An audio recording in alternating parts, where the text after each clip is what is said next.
Hey guys, Youngblood with you for the 59th episode of the Inbox. Starting off with a question from Riot King saying, question, if you have an NPC crew and you and your ship blows up, do you lose your NPC crew? Now, I think we need to look at this in a couple different ways, because if this is just a crew that you've hired out of some spaceport to work for you, I think what's going to happen is they're going to kind of go through their own death of a spaceman, and you're going to be totally segregated from what happens. You know, it's not like you're going to fail your mission because you've been destroyed, and then you're going to respawn with your ship and your crew back, and you get to try it again.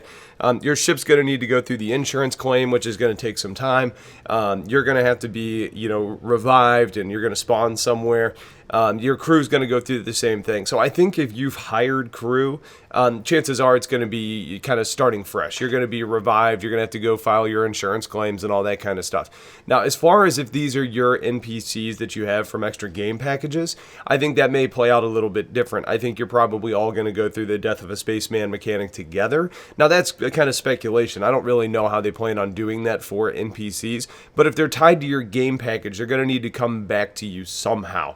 So I think we're probably going to see it happen for all three of you at the same time. Maybe like a Cutlass Red came in and saved all of you, or you ended up respawning in an Endeavor or a hospital or something like that. So if I had to guess, I would say that's kind of how it works.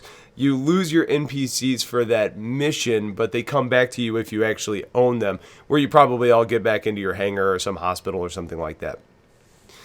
Andrew LeBrun says, what do you think about having a module system on bigger ships that gives you a docking system for certain types of fighters, and the module would take up more space depending on the size of ship you want to dock?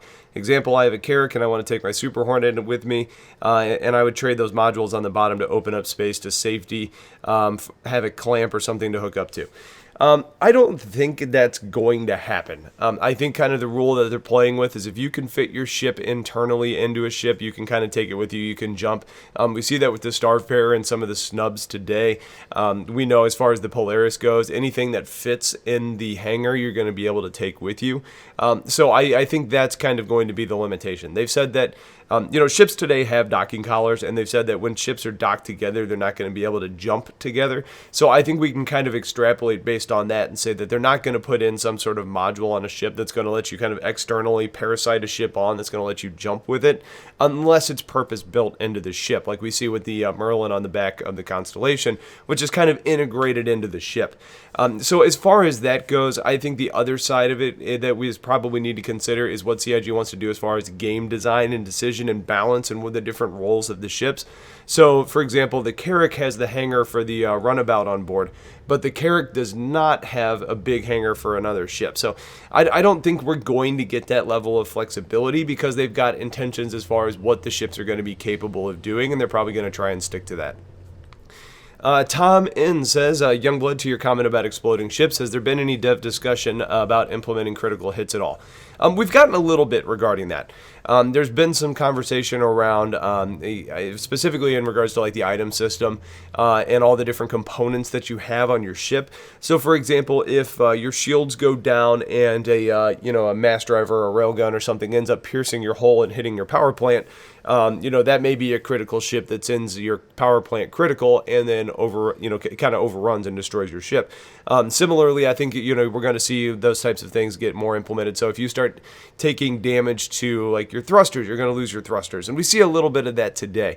You may be able to target somebody's life support systems and kind of force them out of the ship or something like that. I don't think you're necessarily going to see a whole lot of arbitrary things like you hit the cockpit, so the cockpit's going to explode or kill the person. But you may see things like once the shields go down, you're able to penetrate the cockpit and actually kill the pilot inside.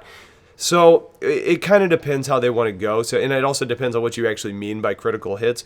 I think the better way to look at it is that the ships are going to have all these different items, and they're going to have different implications to what they actually do to the performance of your ship. And those components can take damage, and it has an impact overall. Citizen Skrull says, question, you've mentioned before that there would be derelict Bengals. That could be a possibility found. What about the possibility of derelict Pegasus ships? Do you think there could be any chance of that? Yeah, The short answer is yeah. I think there's a possibility of running into just about anything.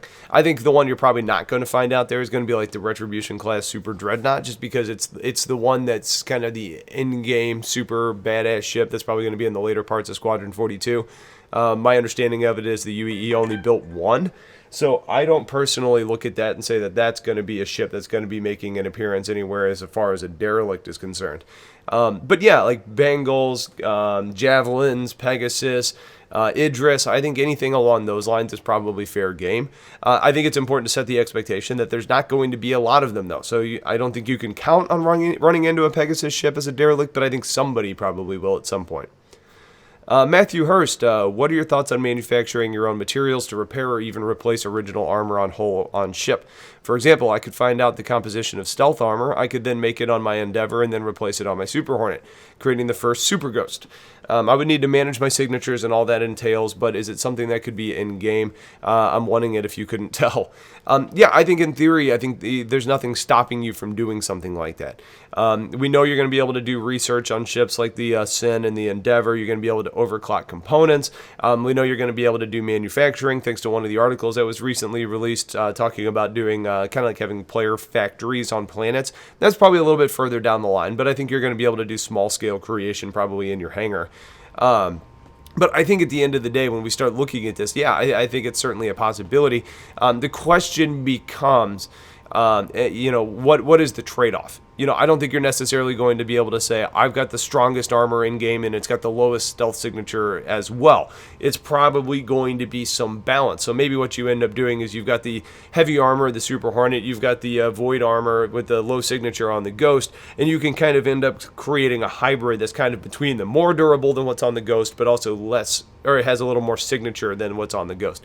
Something along those lines. I think you can probably push components and make them better, but I think there's always going to be some sort of balance or trade-off there. But as far as the Super Ghost goes, I think we're going to be able to actually do that even without you having to create that. The void armor is something that I think is going to be kind of just a component in-game. I think you're going to be able to put it on just about anything.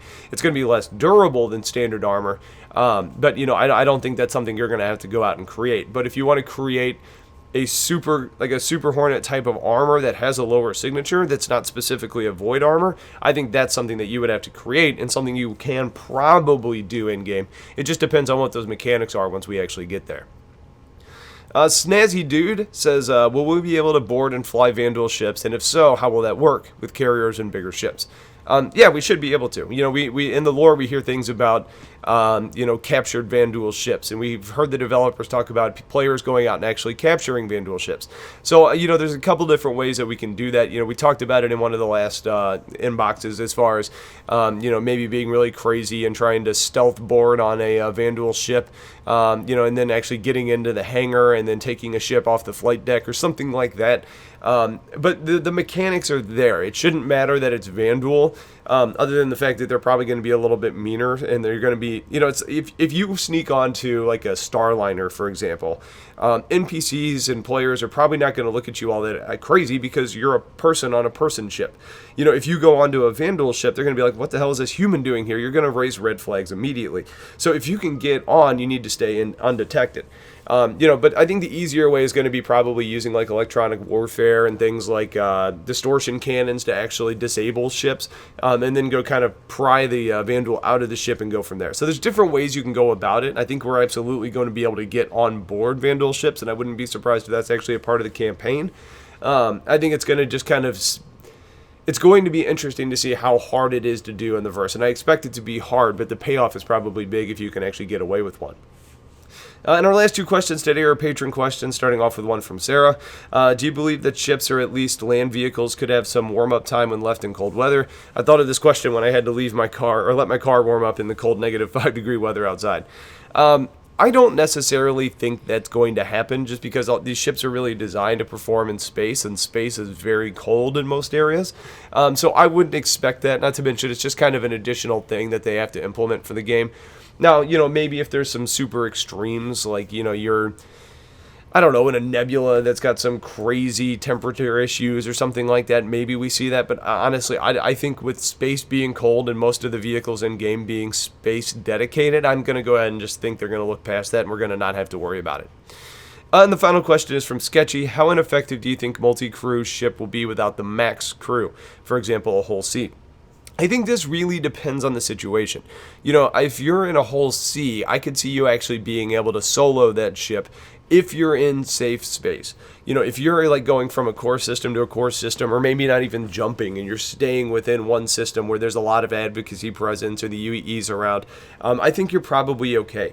I think where you start getting into issues with multi-crew, especially on ships like the Whole Sea, is when you're running the risk of, encountering danger. Because on a ship like that, if you're like the only person there, you're gonna have to fly the ship. But you're not going to be able to be gunning the turrets. You're basically going to be taking evasive actions and calling for help. If you've got, I think the sweet spot though is going to be finding the right people or finding the right number of people on a ship to let you do what you need to do. So, for example, on the Redeemer, it's got 2 turrets and the pilot seat. It's also got a bunch of other seats for Marines and stuff. So the max crew on a Redeemer is actually pretty high if you count like everybody that could be on board. But I think with 3 people, you would have a highly effective ship where you're not going to see a whole lot of detriment to not running more.